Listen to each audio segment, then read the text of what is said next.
Hello friends, Radhe Radhe. कैसे हैं सब?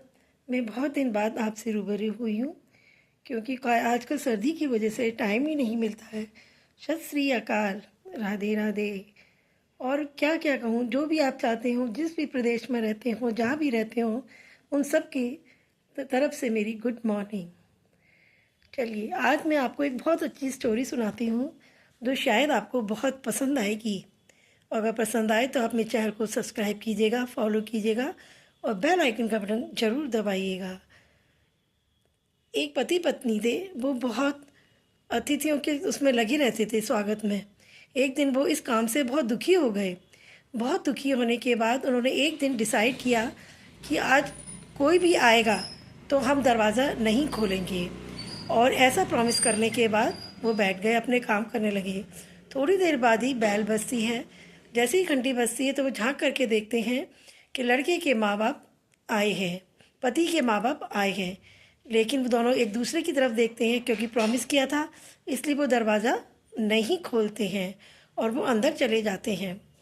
थोड़ी देर बाद फिर बैल बजती है। फिर बैल बजने पर वो देखते हैं कि लड़की के माँ बाप आए हैं। लड़की के माँ बाप आते हैं, जैसे वो झांक कर देखते हैं लड़की के माँ बाप हैं। अब वो फिर दोनों एक दूसरे को देखते हैं, लेकिन क्योंकि उन्होंने वादा किया था कि वो दरवाज़ा नहीं खोलेंगे, तो वो दरवाज़ा नहीं खोलते हैं। लेकिन कुछ देर बीतती है, 10 मिनट बीतते हैं, 15 मिनट बीतते हैं, लेकिन लड़की से सहन नहीं होता और वो जा कर के दरवाज़ा खोल देती है। तो पति उसकी तरफ देखता है कि तुमने तो प्रॉमिस तोड़ दिया। तो बोली, मैं क्या करूँ, मुझसे रहा नहीं गया। अब जैसे ही वो पति, उसके बाद उसके पति पत्नी ने अपने माँ, सास ससुर का और माँ बाप का स्वागत किया।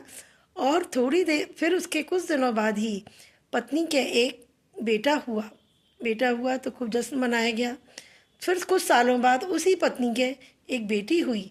तो बेटी हुई तो पति इतना पागल हो गया कि वो सारे शहर में मिठाई बांटने लग गया और सबको उसने दावत पर बुलाया। पत्नी बोली, बेटा हुआ था तब तुम ज़्यादा इतने खुश नहीं थे, लेकिन अब बेटी हुई है तो तुम इतने ज़्यादा खुश क्यों? तो उसने कहा कि आज मुझे भी, मेरा भी दरवाज़ा खोलने के लिए कोई मेरे घर आ गया। तो ये कहानी हमें सबक देती है कि हमें इस बात का ध्यान रखना चाहिए कि किस तरह से हम अपने प्रॉमिस को निभाएं। और कभी कभी हमें ऐसे प्रॉमिस कर लेते हैं जो हमें तोड़ने ही पड़ जाते हैं। इसी तरह से बेटी अपने माँ बाप के प्यार में कभी भी अपने माँ बाप को नहीं छोड़ती। वैसे तो आजकल बेटे भी कभी नहीं छोड़ते हैं, लेकिन ये कहानी एक सबक है।